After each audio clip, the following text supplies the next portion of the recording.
Welcome to. Wow, I'm really washed out because of that sun. It's sunny here in Seattle, which is a good thing, I suppose. Pardon my face, that's from my illness. Got some things going on there. Ignore that for a minute. So, wait for some folks to trickle in, but it is a nice Sunday, so I don't know, maybe it'll be light on the podcast or video cast vlog type thing today. But basically, I'm just going to kind of do an update on some of my tanks. I've done some rearranging. Got some sad news about my cribs. Let's see here. So I'll start with that, get it out of the way. So basically, the crib that I've been taking care of, the Nigerian red, Pelvicachromis Tenaetius, he's really not doing well. He's on his side. The female, I regret to inform you, has passed away also. She was not eating. What's up, Mick? So she was not eating because he was sick. His eyes are all clouded up, bulged. I've given him now 3 rounds of antibiotics in 4 weeks. Probably overload. I mean, enough that could have made him sick in itself. Saltwater baths. We've given him erythromycin, furin 2. We've given him airlines, things like that. Now I'm just gonna cease treatment and see what happens, but he's not doing well. You can see how bulged out his eyes are, and his gills are very inflamed. We've done levamisole or levamisole. So yeah, pretty much everything you can do, ICX, all that stuff we've done for him, and it didn't quite cut the grade, but we're gonna learn from that. I talked to some people who are experts at keeping this specific variety, Nigerian red cribs, and they told me that their genetic pool is very limited. And if these guys were not wild caught, which I don't know where these guys came from, honestly, if they were wild caught or not, basically that they're ticking time bombs genetically. And a lot of times they're from a very isolated, maybe one lake, and then we get maybe 50 brought back to the United States. Those go out to breeders. Breeders breed them, and maybe they only had 4 to begin with or something. And because of that, the gene pool gets more and more shallow. And because of that, the Nigerian red, as well as the Bapindi crib, I guess, are known as genetic time bombs by some of the folks in the cichlid trade. So I didn't know that, and hey, welcome, Vincent. Sorry, I'm also congested today. So, but yeah, so that's a little bit sad. I'm pretty much, it's a foregone conclusion that I'm going to lose this crib. And that makes me sad, but we'll learn. I still have 8 other cribs that are doing really well. So yeah. Now, in other news in this tank, let's keep it chipper. I've had a downer enough week with blood clot last week and all that jazz, so let's keep it chipper. T-Hang, thanks, man. Yeah, they were really my favorite, and I know I've done a lot of updates on how I've treated them and all that stuff. Just nothing's working, and I don't know how old he is, to be honest. He could be wild caught and be old and just having a failing immune system, but I put airlines in there, and I've treated him with every trick in the book from, fish store owners and everything. He's got medicated food in there just in case he wants to forage. But, yeah, thanks, Mick. Thanks for recommending that, man. The like button. But in here, I wanted to show you, so I've got 2 colonies now going, assuming that the cribs are going to be gone in this tank. I might move the Maliwe cribs into here because they're quite beautiful. I might move the Lokundje cribs in here also. I don't know yet. But we're going to do a test run, and we're going to put the baby cribs into this tank. We're going to put a pair of them. They're just starting to get old enough to sex. And so I want to make sure that before I move the whole clan over of young juveniles to grow out in this tank, I wanted to make sure that there's not something inherently in the tank that's affecting cribs. And so I moved two over here, they're hiding. They do that. They're cribs. But we'll see how they do it before I move the other ones, because the other ones are all healthy. There could be some virus or bacteria that's just really detrimental to cribs in here. I don't know, because no one else is sick. So, hey, James, welcome. But what I wanted to show you was the killifish. And, of course, the one time they're not hanging out right at the top, all of them. But they are clown killies, or rocket killies, as they're sometimes known. They're hanging out in here with juvenile these are endlers, actually. Juvenile endlers. They're part guppy, probably a quarter guppy, and the rest is endler. And there's some danios in here, but there are 3 killifish searching around in here. The odd thing about these killifish is that I have seen these killifish go down and under stuff and exploring down in the bottom of the tank, and I've never had killifish do that. Not rocket or clown killifish, that is. So kind of interesting. These are Annulus is the name of the species because of the rings around them. But so I'm showing you this tank just because this is the mother colony. There's the plan to have a bunch of them in here because they usually hang out at the top of the water. I might get some more plants. I'll let them grow out again. I just trimmed everything in here, and you can see I've redone this tank again. It's not really aquascaped or anything, but it's set up for young cribs. So there's hiding spots everywhere. There's ledges so that they can feel comfortable. And then I've kind of hidden more biomedia in there. We've got 2 aeration hoses, sponge filters in here, and hopefully that keeps everybody chipper and in good shape, just because we don't know what went wrong in that tank. So yeah, we've got that. We've got this pregnant gal whose spine is all deformed. She needs to give birth like yesterday, and she keeps eating. So basically, I try to not feed her. And there's one lone shrimp in here that has escaped for a long time, apparently, as well as I let the Malawi shrimp that I did the video on. I let them give birth in here. So one of the Malawi shrimp gave birth in here, and I'm going to see if any survive with these guppies, or endlers, I should say, whatever. They're a hybrid, so if I refer to them as one or the other, don't make anything of it. They're something in between. So, also, we're going to take a look over here. This tank, I've got some wood soaking. I've got plants. Everything is going pretty well in here. It's turning into a jungle. The plants are growing like crazy, even out of gravel. And I have a heavy fish load in this tank. As you can see, I've got probably 40% over the normal carrying capacity if you were to follow like how it should be, but the nitrates still come out at 0. I still have to add nitrates because this plant growth is so vigorous. This tank right now is really well balanced. Hey Heather, welcome. This tank is really well balanced right now, so I don't want to mess with it. I'm not adding anything or taking anything out of it for a while. Because we've got, I mean, you can't even see all of what's in here, but we've got 3 species of Corydora in here. They all can hide all over. This is like a Swiss cheese maze of rocks and plants and stuff. And so you'll see them zip by every once in a while. Here's the Julii, the Habrosis are somewhere under there. And then there's also the new Cories that don't have a scientific name for sure. I don't want to say one. They do look similar to an emerald green Corydora with the gold and green, but we don't know for sure. The young cribs, they're hanging out over here in this leafier stuff. There's some hornwort, and there's also some brownie eye plant in there. And then also the cool thing is I wish you guys could see this better, how red it is, but take my word on it that the sword fern, the red sword fern, has returned and in its water form. So this is all new growth here. The taller fronds or leaves on the ferns are not water growth. That's stuff that came before. Same over here, this is new water growth. This is not. It will die back eventually, although it's taken months.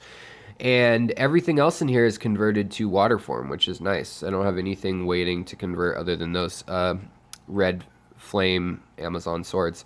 Now, everything in here is really stratified. So we've got algae eaters, we've got red cherry shrimp, sorry, shakiness. And then we've got, up here we've got a couple rainbow fish, just 2 pairs. And then we've got black neon tetras, which are kind of my new favorite, honestly. Like, I'll try to get you guys some footage of them. You know, with these live streams, it's really hard to get it to focus. But what you can't see on this video is that silver boring looking part of them is actually like this cream color silver, which is hard to describe. You might catch a glimpse of it.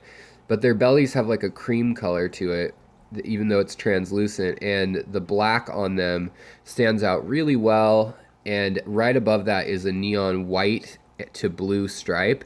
And it just depends on the angle that you're at, but sometimes it flickers this bright blue, and it's just kind of a cool little trick on the eyes. Plus their fins, which look clear here because the light's so intense. Let's see if we can angle it so you can see it. They have blue. If you can see that blue on the one in the top right corner, now he's in the center, but you can see that blue color coming through even though it's not showing up on film. But those clear fins are like a pearlescent blue. So I really like them. I really like the lemon tetras. They seem to all get along great. The black neon tetras or black lion tetras, they're all from the wild. Lemon tetras are not. So these are orange-eyed lemon tetras. I mean, originally they're from the wild, but they're probably F3 generation. And then we still have the evil gudgeons, but they've been put in their place, put down to size. Also, baby shrimp. So somehow in this madness of fish, baby shrimp are surviving. Also, you know, here's one of the Maliwe Pelvicachromis Tenaetius fish. They're hanging out down there. We've got neorites in here. So everything right now in this tank, like, does really well. And it seems like if I crush some snails, the fish eat that, and it keeps the snails in check, like the ram's horns and things. Other than that, the pond snails seem to get eaten by the fish at a young age anyhow.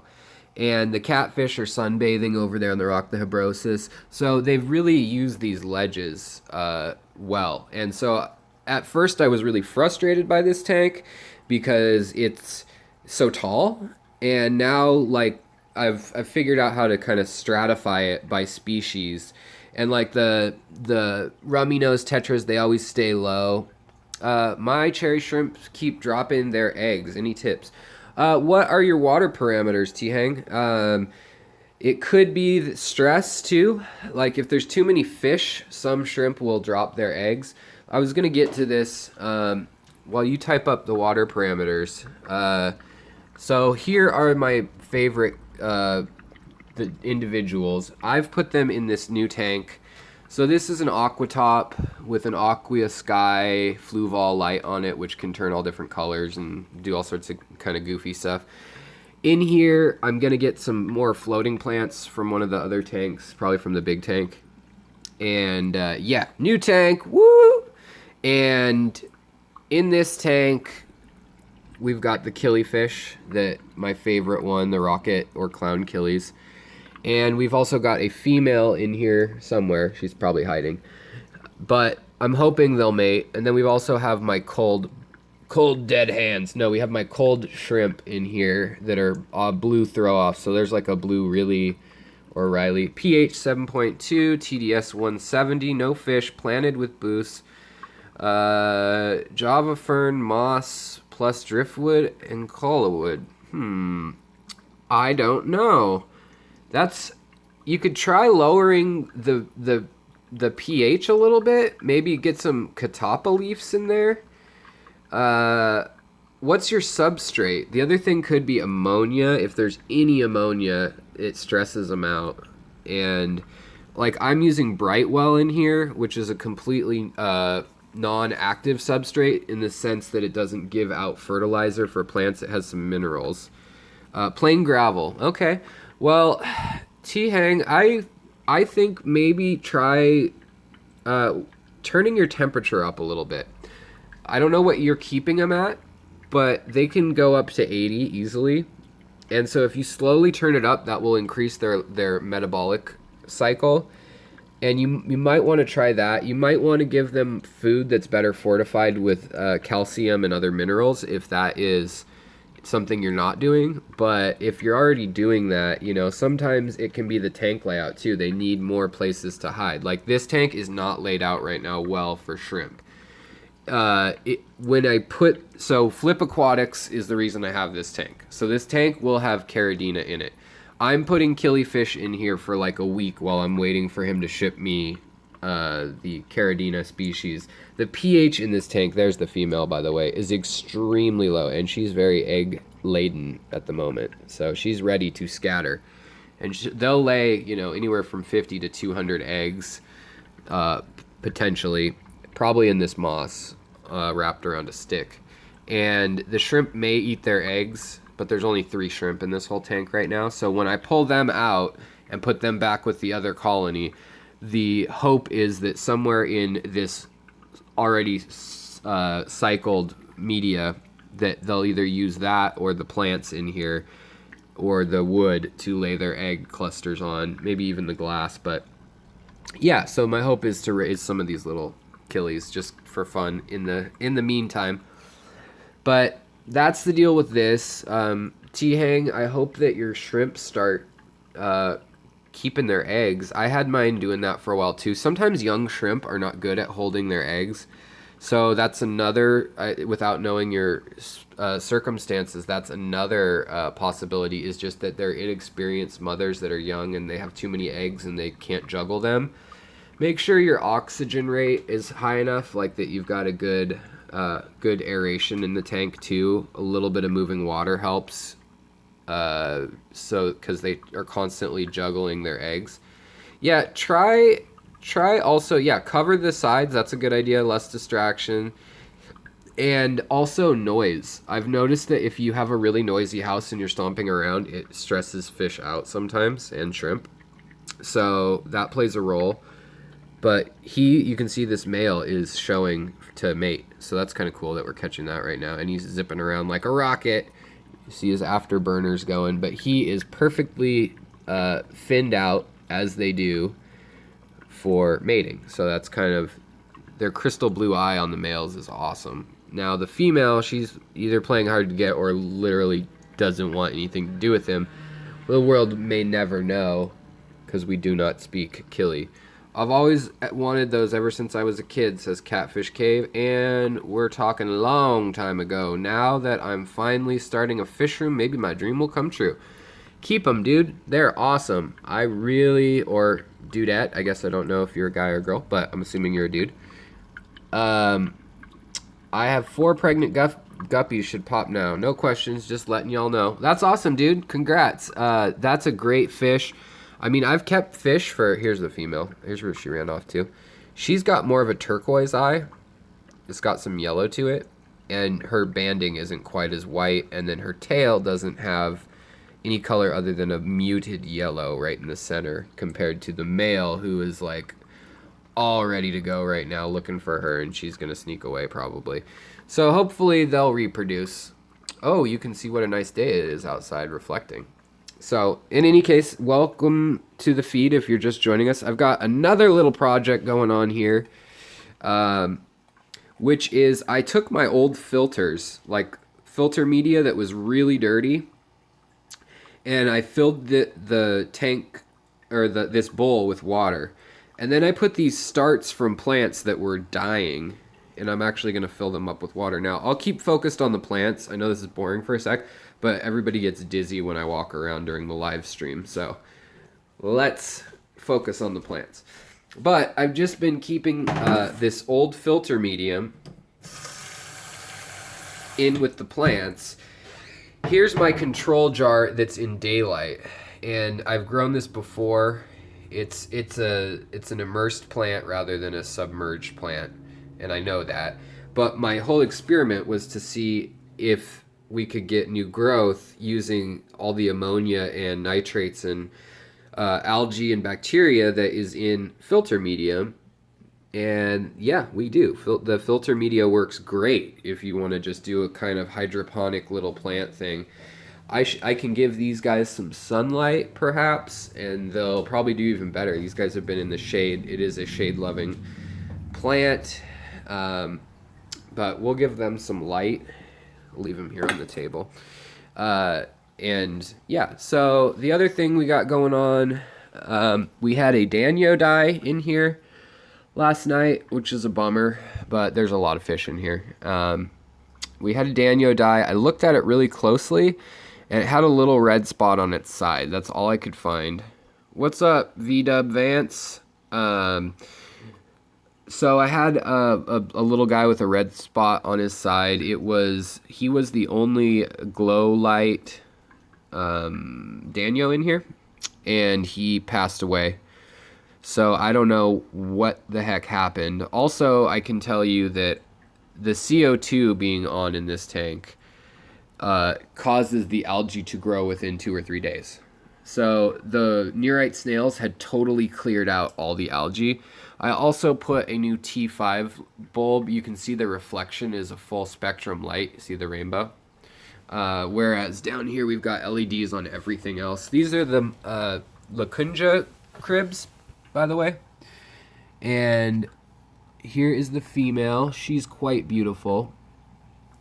And I don't know, I'm going to get them some PVC pipes and stuff for mating, but they already have been doing mating dances if you've been watching the video. The male will turn bright purple in the proper setting when he's dancing with her. And so, as sad as I am to lose my other cribs, these guys are my new royal pair. And I think I'm going to name these ones, knock on wood, that hopefully they'll stick around. Maybe naming them helps, I don't know. But yeah, around here we have a college called University of Washington, and their colors are blue or are purple and gold. So I also thought that was kind of funny that I didn't know he colored up like a fuchsia or purple color, and she would be so purple and gold. But like, I could totally post these and call them like UW fish. Go Huskies.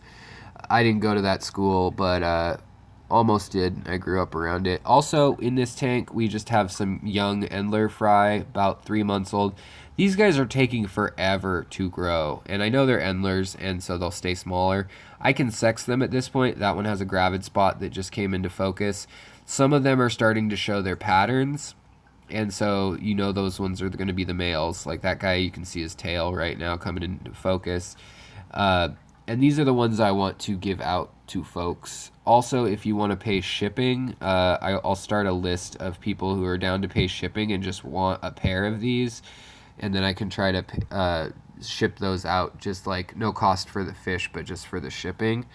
But I'm also going to send out some for free, just to some randomly selected folks. And then the people on Patreon obviously will get a couple numbers in the hat, so to speak, when I use a random number generator. Okay, cool. I just noticed Finney Ridge, as in Seattle. I used to live there in the 90s. I miss the perfect aquarium, H2O. Yeah, I live in Finney Ridge. I thought I'd post my neighborhood, repping it. It's gotten so expensive to live here. In the 90s, it was cheap. I mean, not that I was renting in the 90s. I was renting in the early 2000s on my own. But it was cheap then. Ballard was still like fishermen, and the bars. Oh, you can see she's working on. I don't know why she's kicking all the sand out of her cave. Usually they try to put sand in their cave, but whatever. She's redecorating. That's one of the reasons why I love these fish, is they're always doing something. They've got really elaborate mating rituals. They're redecorating constantly. I don't know what the heck she's up to, and they don't really harm the other fish very much. They'll chase off the little endlers every once in a while, but rarely have I seen her make an active attempt at biting them or anything. She more just charges at them. Now, you can see she's moving the white rocks out. Oh, now she's doing her shake. She wants him in there. She says, look at all my trophies. Come in and check me out. And I hope they do that. So, we'll see. The only problem is there's been snails in the tank that keep crawling into the coconut, and I don't know where they're all coming from, but I'm worried they're going to eat the eggs. So hopefully she's a good enough mother to yank those out. If she can pick up rocks, hopefully she can pick up snails. So yeah, that's the other thing about cribs is they learn to parent over time. See there, she kind of darted at the little endler. But she's a beautiful fish. The male is really timid in this pair. The other pair, the male was beating up on the female, the Nigerian reds. These guys are from Cameroon, and they're from just north of Kribi, and they're called Lokundje cribs. What's up, Finn Fishing? You have a channel you want people to check out? Is that what's up? Go check out his channel, guys. I don't know it yet, so I'll take a look after the live cast. But this male it's odd. The other male did not shake very often in my other tanks that I've had other males of crib subspecies or morphs. The male's usually more stoic, and the female's the one shaking and doing all the dancing. This pair, they're both doing it pretty heavily, and she's bit his fins quite a bit. So I don't know if it's just them or if this submorph or subspecies is different. Now, recently in 2014, a study began, and a new information came out with the genome of the cribs of Nigeria versus Cameroon, that they're completely separated by probably 1 million years. At least 500,000, but probably 1 million years.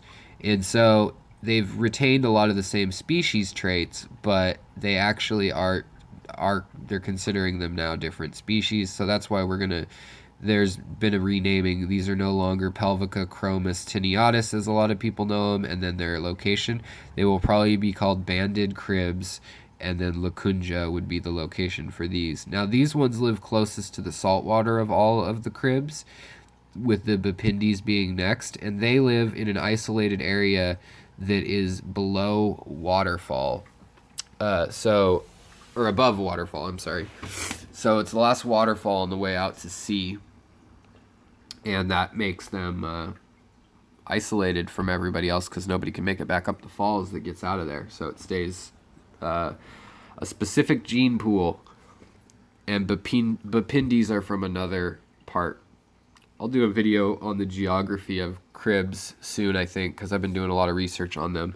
Also, this tank, this was my Iwagumi style tank, ode to the Japanese style, but I didn't use active substrate, and so it didn't carpet very well, but the stem plants are doing really well, and the crypts and things like that, the cypress hellfry and Rotala wallachia, Rotala rotundifolia is turning nice and pink, and also the blue shrimp colony, blue dream shrimp, are doing well. So that's all good news in here. We've got new baby endlers, really cute, and then also we had a baby Daniel born, also that I noticed somewhere in here. But I'm trying to grow out this stuff enough that then I'll trim it back over and over, and it stays denser. So this is a good example. This was from H2Oplants.com. This is Limnophilia, and this is the large version of the Limnophilia, and then we have the micro version here, which not a huge difference. Whoa, I didn't get notification. Found this by accident. Eva B, well, welcome, and that is a fine-looking bird on your profile. Welcome, welcome, welcome. Come on in. There's always room for more. So I also wanted to talk about the video I did that was more personal recently, because you guys have given me a lot of really awesome feedback, and it means a lot to me. It really does. You guys are awesome. What do you guys want to watch? Which tank while I talk? I can put you back on the super busy 40, or I can put you on this one with the CPDs and the endlers, or we can watch, for now until somebody says otherwise, let's just watch the mating cribs. So what I wanted to talk about essentially is how moved I am by people's responses. I got private messages galore and public comments and people reaching out to me. And that's exactly what I wanted. I don't want you guys to feel alone. This channel is about community. It's about learning. It's about helping each other.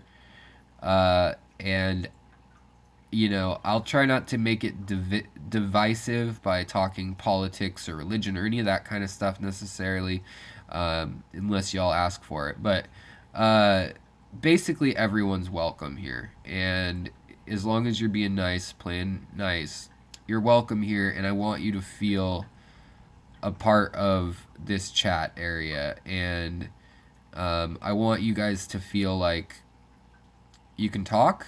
And I know that sounds kind of goofy to some people if you're in the hobby on a surface level, but if you're watching YouTube videos like this, I take it you're interested a little deeper level. And so while I want to continue to make the history videos that I started the channel on, I also like to show the behavior of these goofy fish. Hold on, let me set up the tripod so I don't have to hold this, because I think they're going to hang out in kind of the same area. Of course, I say that and they're going to swim away.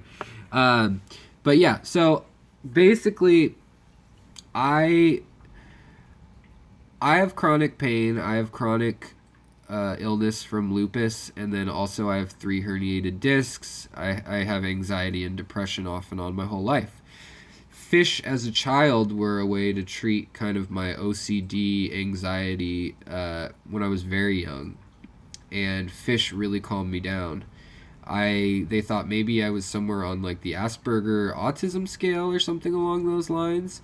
And so it like counting the fish and watching the fish like really helped a lot. Now I am not on that scale in the sense that I'm overly empathetic. I get overly emotional about things. Yeah, 50% background noise when I'm elbows deep in your tank. Awesome. Well, I'll take it however I can get it.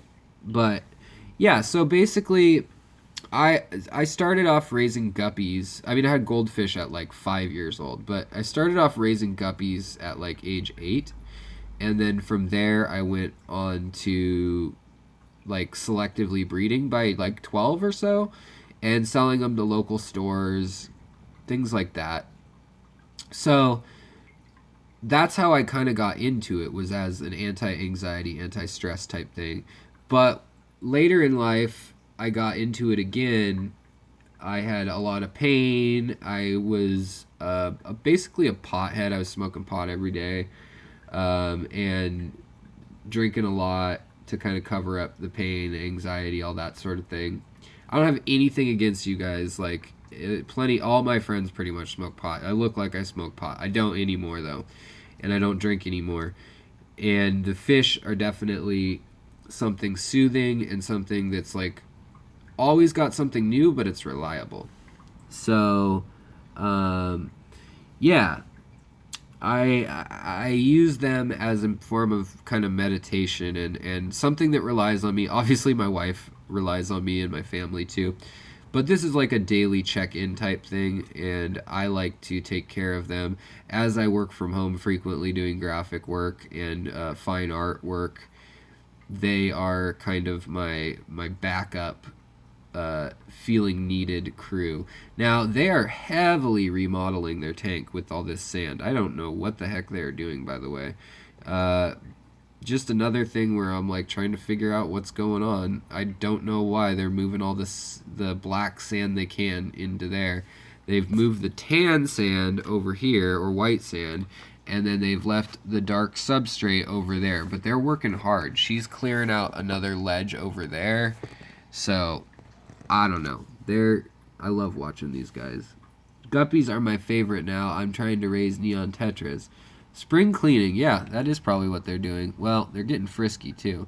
But yeah, so I wanted people to know though that I am not the kind of guy who takes it lightheartedly, that fish keeping may have saved your life, honestly. Like, I have had responses from people, we're going to the other tank. I've had responses from people saying that, you know, they had PTSD, they were in war, and fish kept them calm. I've had people with cancer, people who are confined to a wheelchair, things like that. And it makes them feel a little bit of a free escape, like a little bit of an escape from the everyday trials and tribulations of life. And I will never discount any of you who use it for that. Also, I won't discount you guys if it's just like a fun little hobby, and it can be anywhere in between. For me, it's somewhere in between. And it's some nice little money on the side to keep the hobby going by, trimming plants and breeding fish. Each tank, I try to breed a couple different fish. This one, I'm breeding shrimp unintentionally, which is great. But you can see how many red shrimp are in this tank, cherry reds. They're just all over if you start to look carefully, which is fun because there's so many friggin' fish in this tank that, yeah. So I wanted to just touch base and tell y'all that I care about you. Someone is listening. If you ever are feeling like really desperate or lonely, like seriously, reach out to me. Reach out to other members who've expressed they feel the same way. And suicide is a serious, serious thing. And I was very moved by the number of people who've been in places really low in their life emotionally, physically, health-wise, that actually found getting outside their own head and taking care of another creature, and also, watching another creature, learning what their behaviors are, and then they have babies or something, and you feel like, oh, I got to take care of the babies. They rely on me. And sometimes people feel alien when you've been hurt by people, and maybe it takes a dog or a cat or fish or whatever it may be to feel like you're caring for something that cares back, or that is helpless without you, maybe. And so I just wanted to mention that in this live cast, that you are important. You people do have something to offer. And, people were saying I'm in a little small town and I don't know what I have to contribute. Well, you're a part of... Were fish recommended to your parents when you were young to help you? Yeah, well, kind of. So I had to go to a psychologist. I was, as young as 6 years old, I had depression, like suicidal, like, what's the point of living? I don't get it. I sound really conceited here, but I don't want to toot my own horn, but I had a very high logic, cognitive skills as a child, math and things like that, and I was in classes with kids like twice my age at a young age, and I didn't have peers that I got along with until I got into a program that was for that. And that was another thing. And then my grandparents kind of helped raise me half the year because my parents worked too much, like just to get by. My parents worked a lot of hours. And so I was kind of raised by old people and didn't have young friends. And so that kind of made it hard socially for me as a young kid. And so my heart goes out to anybody watching who's a young hobbyist, who's maybe like fish keeping isn't the coolest thing in the world right now. But it is cool to have something you care about and something you can get into that's a release and that's there for you. And in the long run, you'll be grateful. Don't worry about what other people are saying. And I say that as somebody who, by high school, I was not an outcast by any means. I was actually, I was in drama, and our drama club was pretty well renowned across the state. And so, I also sold pot, which I suppose helps. By the way, the Corys are going nuts right now, so I'll film them. I don't know what they're doing. The Julii Corridoras are beating up on one of them. Wow, I have not seen them move that fast before. Wow, what is going on?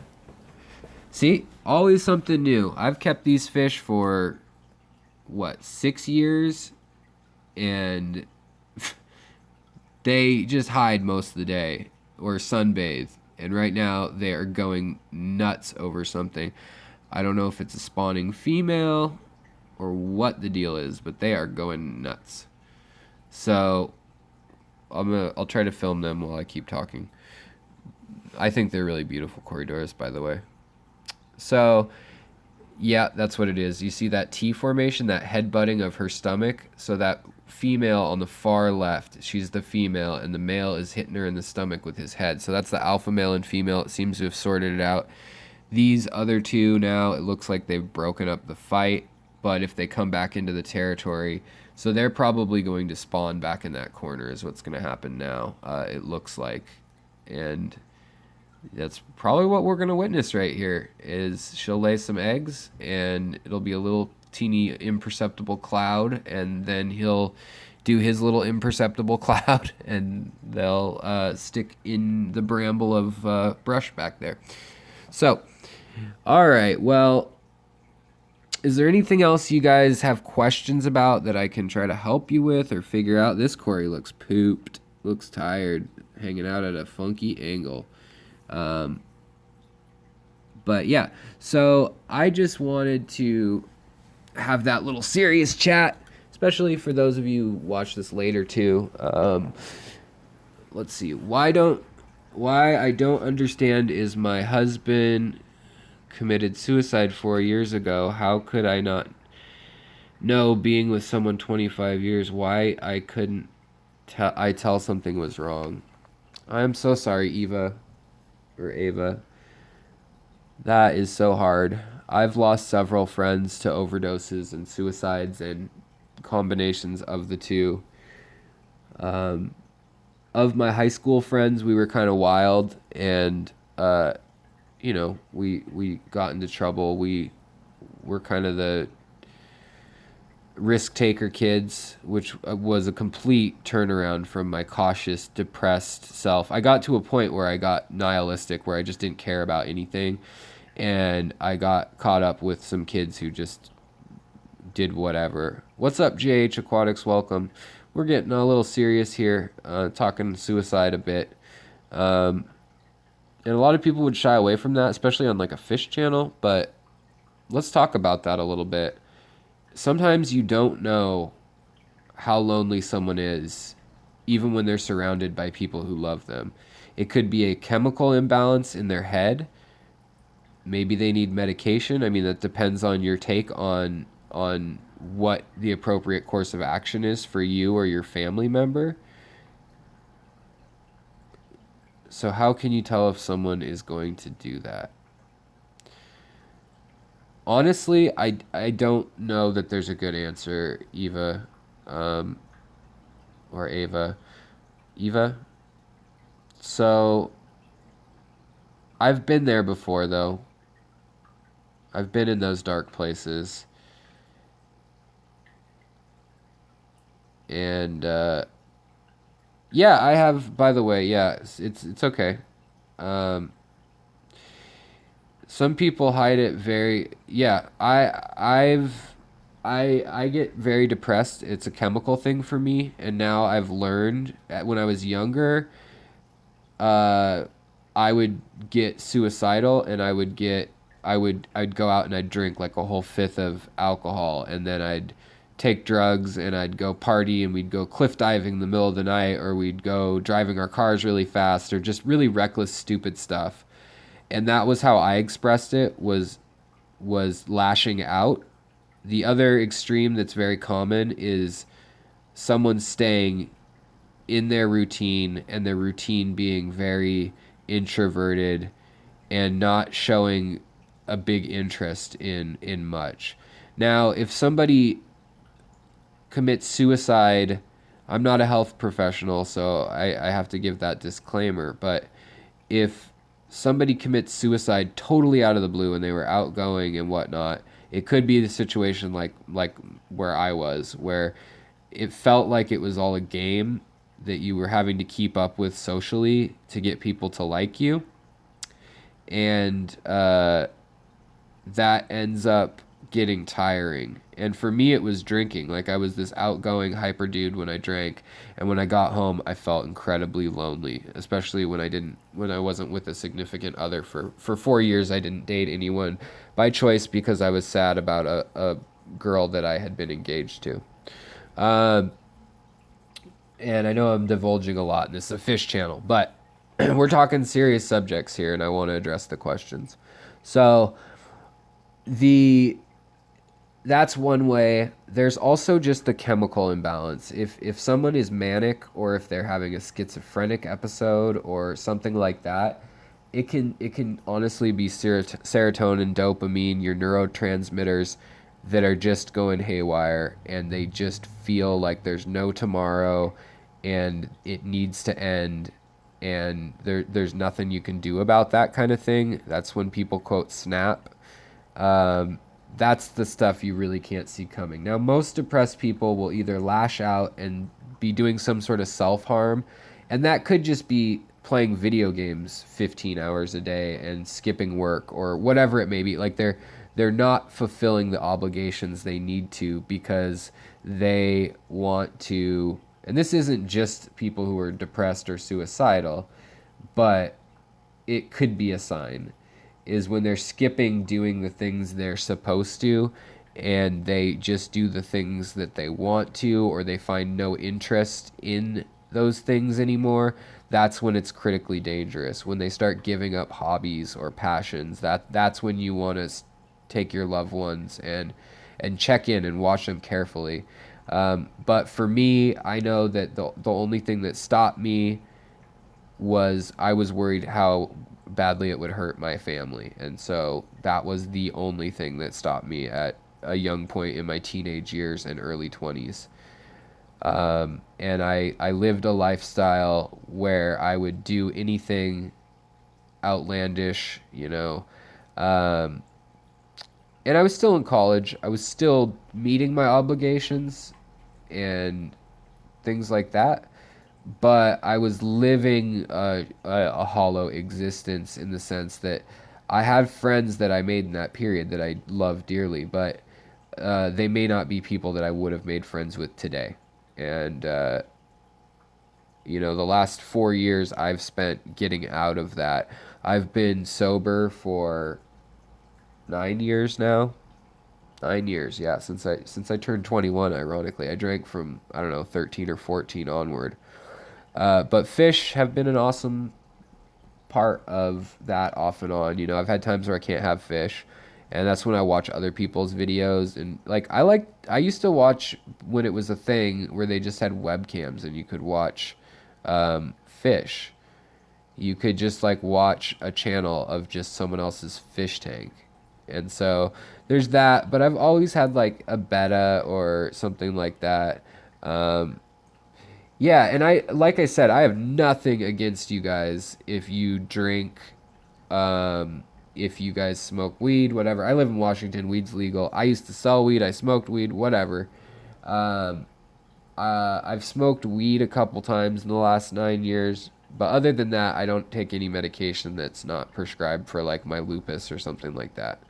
So, um, yeah, or if I'm in the hospital, I suppose. I've had some IVs of stuff that were pretty decent.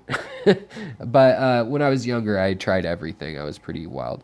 I quit going to my local fish club when I was at my lowest now. I'm wanting to come back, but there's social anxiety of, oh no, will they remember me? Hey, Sans Vertigo, man, don't worry about that. Go back. Just go back. You need to. That's the hardest part with the anxiety and the social depression, man. If you get stuck in a loop of staying in your house or not going out, not interacting with people, uh, you it gets so much easier to just get stuck that way, and then for your life to feel so small and like nobody cares about you. And people do care about you. I don't care if all your family's passed away. There's somebody who cares about you that you interact with, and you may not realize it. And when you're really depressed, you can't see that. And Alonzo, welcome. So, Sans Vertigo, go back to your club. I know it's hard, but go back to your club, man. Or gal. One of my friends was a model and she quit because of the backlash she received. She became so stressed she threw up every day and had to start taking meds. Yeah, I'm not against meds. I know some people are, and so I don't want to make up anybody's mind or recommend something. But I personally have taken anti-anxiety, like daily meds.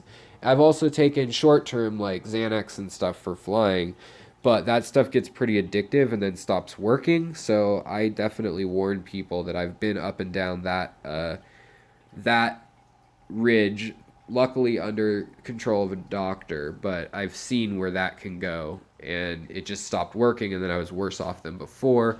That's not to say that's the case for everyone if you use it sparingly, but the Paxil, Zoloft, trying to think of the daily ones, they're all for some people very effective. And for me, I have a chemical imbalance. Superman, welcome. And so for me, a chemical imbalance, I need to have my.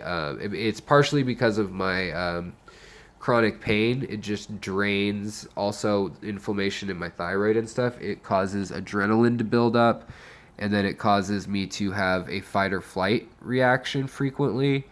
And so I know that I need that. Hello, greetings from Italy. Thank you for sharing your hobby in such a passionate way. Also, personal and difficult experience. P.S. Planning a fish tank and love your content. Thank you so much. Welcome, welcome, welcome. Cherry Haze 86.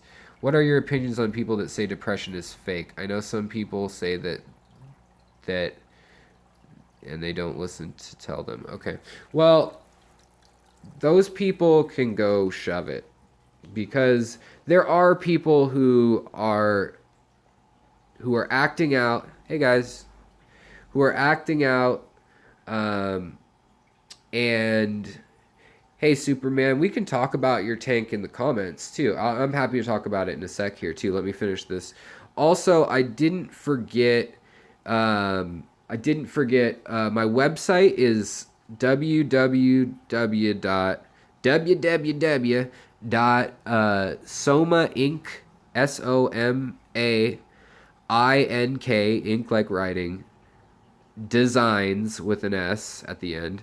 So somainkdesigns.com. So if you want to check out my art, my graphic design stuff, you can check it out there. I'll probably share some of it more with you guys. But I mean, I've done stuff like snowboard art, and you've probably seen it around my house and stuff. Like, I like nature a lot.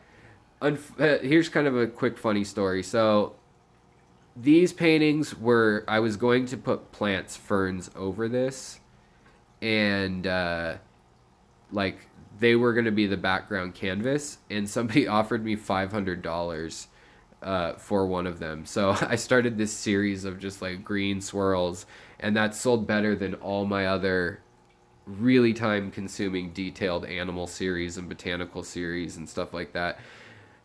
Just goes to figure in life. But these are, I'm planning on doing some fish ones soon, hopefully.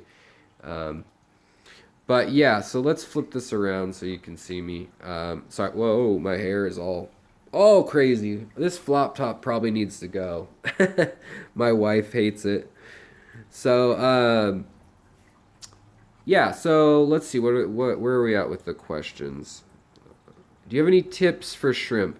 So I need to know what kind of shrimp you're keeping, what kind of space you have, and what your water parameters are. And how many shrimp? Are you trying to breed them? Neocaridina, caridina, what's going on there? Because I can help you out a little bit if you give me some of that. If they're cherry shrimp or something like that, that's a great place to start. Sorry guys, you can see my eyes are really puffy from inflammation and allergies.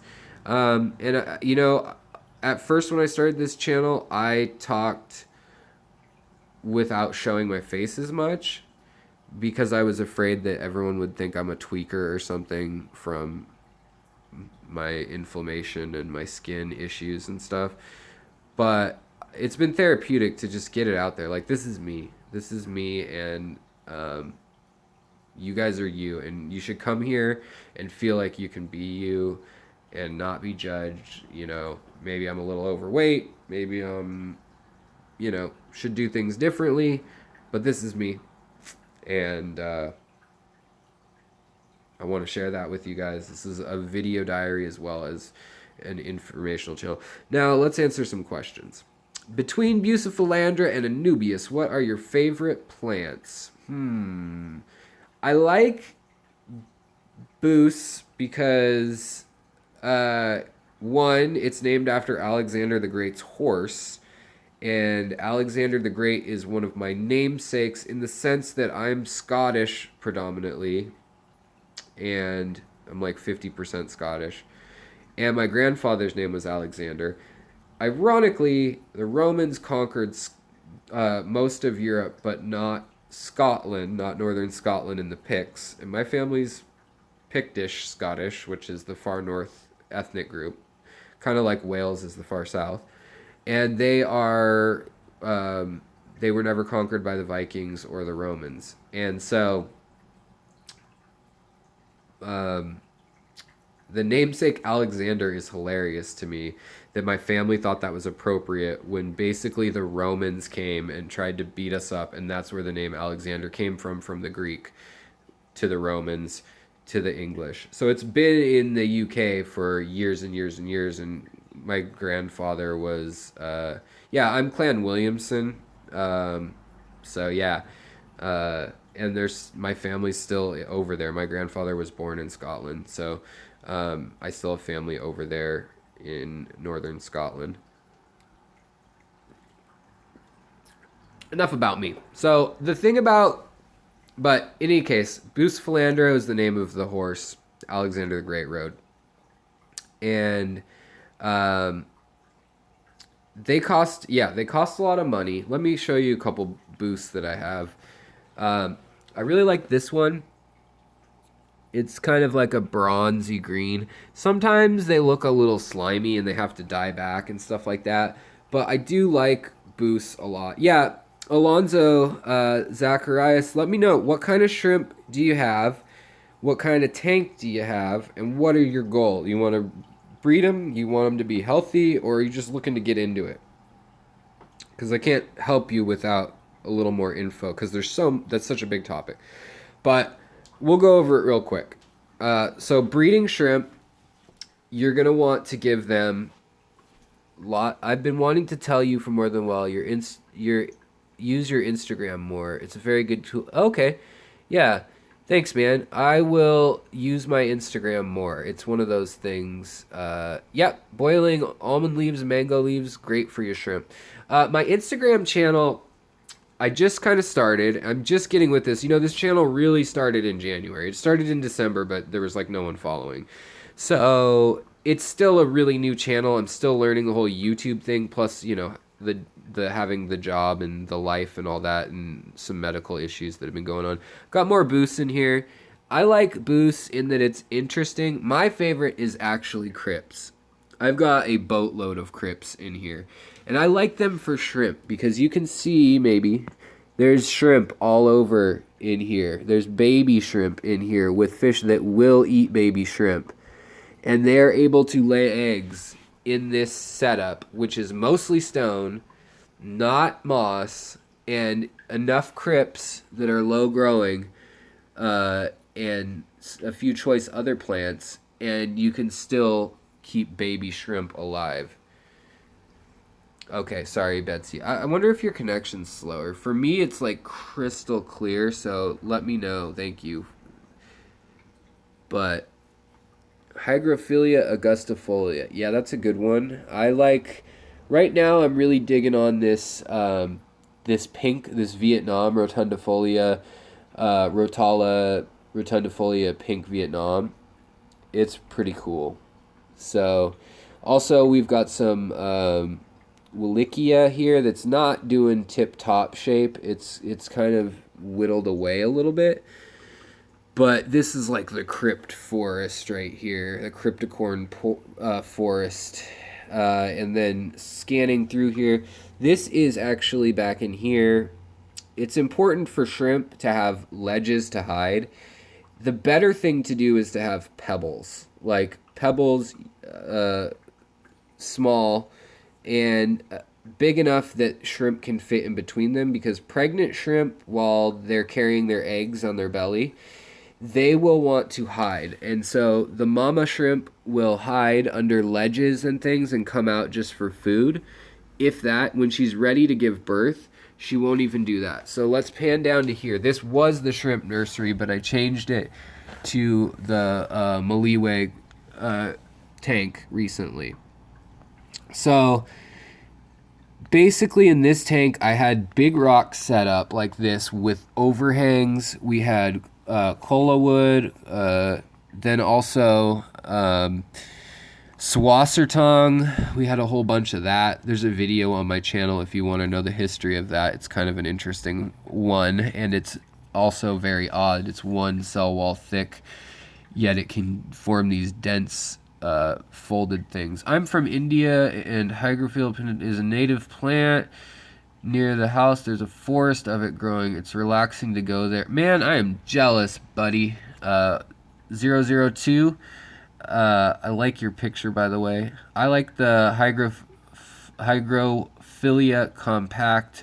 I love how dense it gets. Yeah, those are all great plants. I mean, I want to make a video soon that has the, like here's some mermaids. What's it called? Mermaid plant? I don't know. I can't remember the actual name. But I want to make a video that shows submerged versus immersed and the big difference. Now, I like Swassertong for shrimp. It's a great place for them to hide and hang out. And baby shrimp will do really well. Yeah, caves are a good idea for shrimp, although oftentimes in caves, if you have snails, which are good for shrimp because they'll clean up what the shrimp miss. And by the way, we still have a few straggler cherry shrimp in this tank that I don't know how they have avoided their almost certain demise. Also, we have another one back up there. I thought they were all gone, but these ones might be big enough and quick enough that they're escaping the cribs. Up in here, I also have some select, really off-color guys that are just free to like friends who want them for their ADA nature-style tanks. I like looking at my tanks from above too. That's why I don't have tops on a lot of them. It makes me feel like they're a little more wild. I'll kill the light on the tank and I'll just kind of look in. And I love doing that out in nature. Like looking at a stream or going out on a dock and looking down into the watery world and watching her remodel. I mean, I can lead a fish to water, but she's going to remodel her den. Talking shrimp again. So up here, I recommend these substrates if you're trying to get serious about fish, or shrimp. So, by the way, the female, her eye, sorry guys, the zoom is awful. Her eye is yellow now. You see that? Yellow to green. And so I've dirted tanks in the past. I don't like doing it. Okay, let me preface this. If I were to reset up my everything, gosh, let me try to focus out of this, make it so hard on YouTube. For shrimp, wood is great, moss is great, algae is great. Dirted tanks are dangerous for shrimp unless they're well cycled.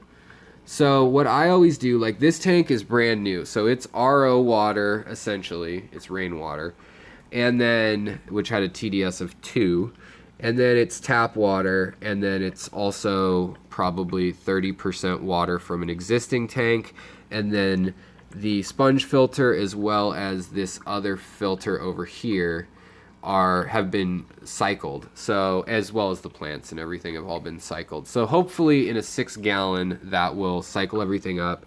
The Brightwell 3mm substrate and the leaves, I need to go get more catappa leaves like today, because I'm trying to bring this this pH down. Out of the tap it's usually 7.5 or 7 around here, and I'm trying to bring it down into the acidic range.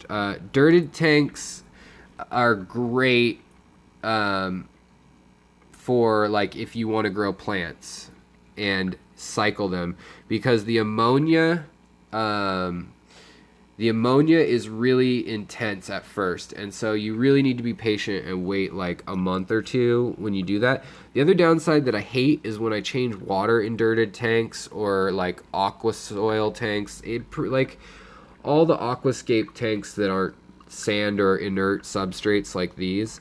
This isn't totally inert in that it keeps the pH down, and that's the point of it for shrimp. But it's inert in the sense that there's no nitrogen or nitrate or usable nitrogen, or phosphates, nitrate, or ammonia, obviously. Whereas like Amazonia or Fluval stratum, some of the other ones have various components that sometimes you have to wait months for. The other thing is this stuff doesn't bust up really easy. It stays balled up, which isn't the look I like the most, but for shrimp it's great. So I recommend this Brightwell stuff for all types of shrimp. For Neocaridina shrimp, you can put them in whatever. They'll probably live in any tank at this point if they're U.S. bred red Neocaridina cherry shrimp. They've been bred really hardily, and the hardy ones survive. And so I order leaves. Well, I have a video of how I create my leaves. In the fall, a lot of times I'll go collect alder cones, and I'll collect maple leaves, mulberry leaves, and oak leaves, and I will boil them and kind of blanch them so not all the tannins come out, but I kind of boil them. This tank up here will be somewhat of brown water or black water tank, as it were. Also, I'll put something black on it behind it so that the glare and everything isn't quite so insane. But it will probably be moving because I am, as I've talked about before, Betsy, I'm going to be walking. I'll try to move slow. I do need catappa leaves frequently because they are a great healer. They're like aloe vera and they have antifungal, antibacterial properties. Honestly, he's swimming around a little bit. Maybe if I just leave him alone, maybe a miracle will happen. I highly doubt it. In my years of taking care of fish, that's not how it works. But the other little cribs are doing well in this tank now. I've been considering trying some magnolia leaves. I have sourced nearby. I've read they work well. Yeah. Almond leaves on Amazon are very cheap. I just close my eyes or look away. You've got this? Thanks, Betsy. All right. Close your eyes, Betsy. Going down the stairs. So, this will be the room that will be the new fish room. Now, my wife and I are talking about moving because the rent is too damn high. But what I have to work with for sure, and I have a way of weaseling into more, is this space here. So this is 38 inches, this wall. And I can go up as high as 6 feet. I don't want to go too much higher. I'm 6 feet tall, and so, maybe like up here, 7 feet or so is as high as I would ever want anything. I don't want to have to get up on a ladder to deal with stuff, and I don't want to have to get on my knees anymore. So the key spot, I think I'll do a rack here of a 20 long. Then we'll do that bookshelf tank and a 10 sideways here. And then maybe another 20 long, and then some headspace on those. Biotope. Yeah, I have done biotope tanks. I did an Australian tank for a little while with Papua New Guinea and Australian stuff. Also, I was going to just, while we're killing a little bit of time, the stream's pretty much over now, but I figured I'd show you guys some of the stuff I've done in the past. I've got some animal-related stuff here. So...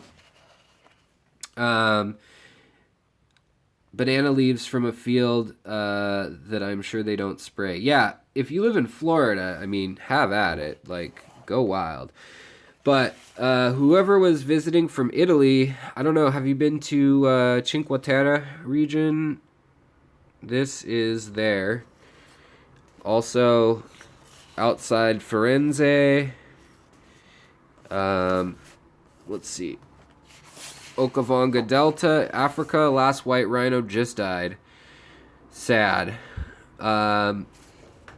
This is my city that's getting taken over by tech. These are all Sumi ink illustrations. This is Native American style. There's a huge emphasis, and I might do an episode on this, on Native American and fish and salmon and their culture, as well as, the whole cycle of life. Oh man, I know I read... shed some tears. Some owls. I just love nature, and so art is my other release. You can go to that website, www.somainc.com. designs.com. Or if you want to see my old website that's kind of a mess, www.somainc.com is also a website. Let's see here. That's a Roman. That's Hadrian's Castle. Used to be great, and sad they're forced onto reservations. Thanks, man. This is looking off the bridge in Florence. What is that called? The bridge that's the market. I'm totally spacing. But in any case, sunset, I've got a picture of this too. And I kind of have this psychedelic style, but I looked for topographic maps of the mountains outside of Pisa, which we passed on the train. I'm trying to find all the fish illustrations I did. What the heck? Where are they? Here we got a snail hanging out on water lettuce. So, this is the Northwest, up in the mountains. I love my state. I love that you can go to desert. You can go hunting, fishing, camping, nature watching, mountain climbing in the desert, in the rainforest, all within 6 hours. It's pretty rad. Also, here's another Cinque Terre near Genoa. Illustration, Catacombs of Paris.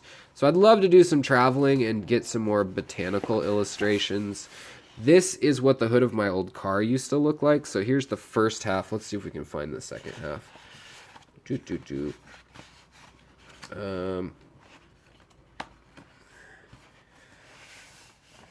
Bobcat, lynx. Oh, for y'all saltwater fans, we've got a cuttlefish. So I'm going to start doing some fresh freshwater fish illustrations. Some of these went to charity, like prints of them to stop poaching and things like that. But this is all pen and ink. I like doing it because you only get one shot. There's no erasing your brush and ink. These were some bighorn sheep in Yellowstone National Park that I was watching.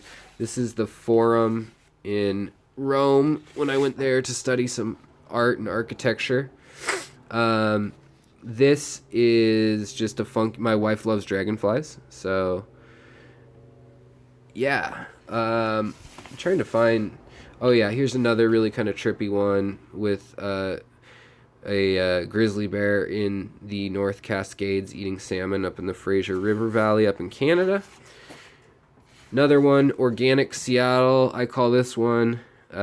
It's what the city looked like in my childhood, essentially. And now there's just condos everywhere here. Just everywhere.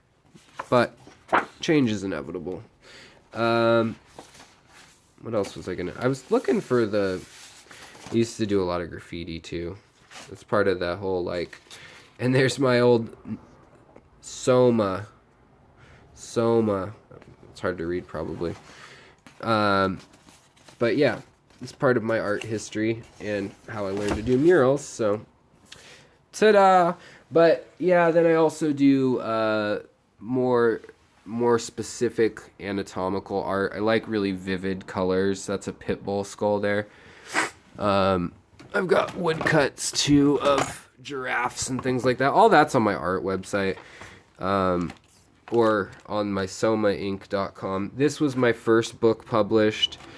I've got lots of aquatic themed stuff in there. Here we've got the lotus with Siddhartha Buddha and koi. Then we've got koi again, carp or koi.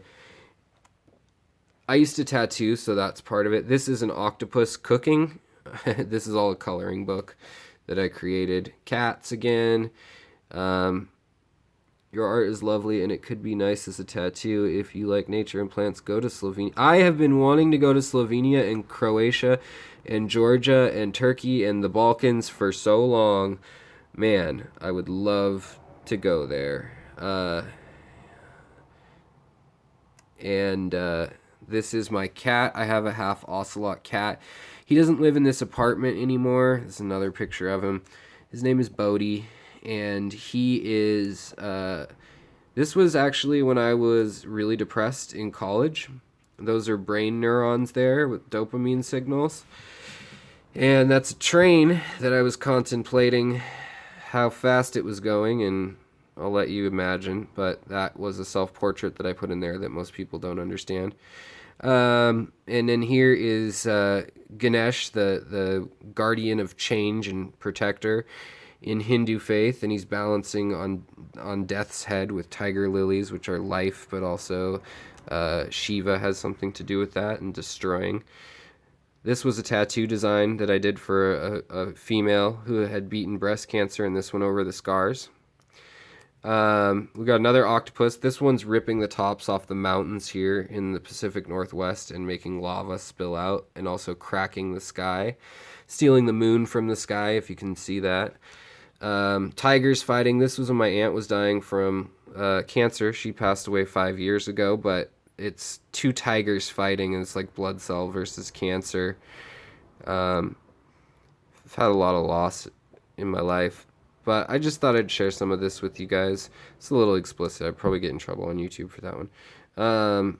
Another rhino. I was really trying to save rhinos. This is the fatter. I'm totally drawing a blank on his name. It's the Buddha for luck out of China, not the Siddhartha or the Buddha.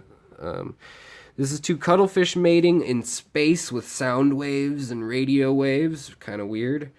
There's Earth with starfish on it. And then this one's one of my favorite. It's an octopus, a Great Pacific octopus. And yeah, cuddling cuttlefish. And this guy is making sushi out of a sushi chef. So that's one of my favorite little drawings I did. This was a snowboard. It was all color, but this is the lines from it. Another one. I've always liked Indian iconography, both Native American and in India. This was another snowboard design. The Three Wise Men is what it was called. It was put on some hoodies and things like that too. But yeah, so I don't need to show you guys my art all day. I don't want to like push that. This is my Seahawks fan art, which is a osprey skull.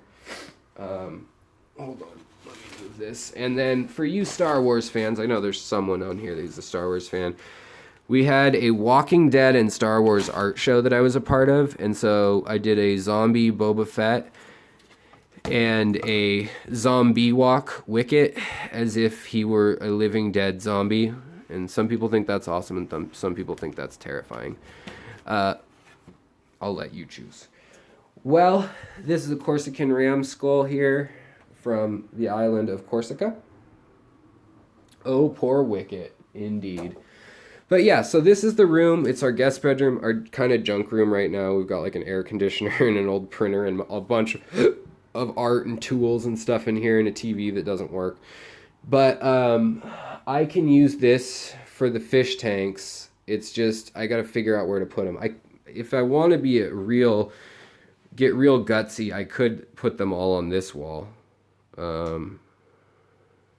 Yeah, so that's the idea. Like, our lease is up in December, but we've been here 10 years. And so I don't know if we're going to stay another however long, but I would like to do all of these like aquatic skulls and things that I have around the house.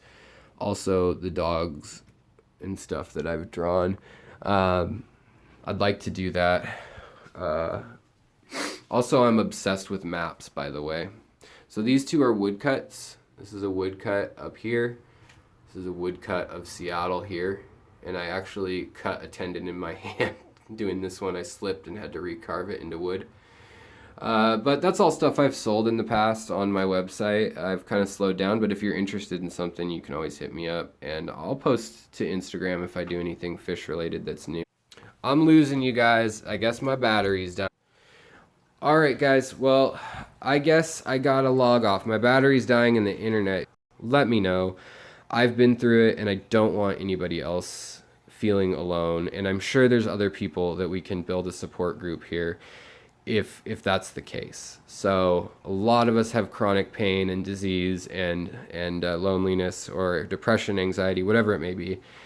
And a lot of us care for each other. So All right, guys, take care. I'll get back on the history, less of the woo-woo philosophical and art off fish topic stuff. But we'll talk to you later. Thank you guys for watching so much, especially newcomers. And don't forget to like on the way out and subscribe if you're not subscribed, but you probably are. So, all right, you guys. Heather, take care. Cherry Hayes, take care. Vita Vance, take care. All right, everybody. And Betsy, you take care even though you're dizzy. Sans Vertigo, Vincent, thank you, everybody. Also, if you need more help with your shrimp and you get some details on what you need, let me know. I've done some videos on like making shrimp hides and the basics to shrimp, keeping multiple colors of Neocaridina shrimp into the same tank. Now that's not going to give you a pure line, but just how to do it in theory, pulling out the pregnant ones to attempt to keep them separate. But all that has good info on how to keep Neocaridina shrimp. We will be embarking with Flip on learning how to take care of Caridina shrimp next. I've kept them in the past, but not any of the super delicate like Taiwan bees and stuff. I've only kept crystals and tigers and things like that in the Caridina family. So we're going to get down into the low 5 pHs, which is why I need to go buy some catappa leaves from my local store, which I cringe at because I can buy them elsewhere, but catappa leaves are like tough as leather, the ones I get from this guy, and so works out well. All right, guys, have a good day. Take care of yourself, take care of your fish, and swim on. Talk to you later.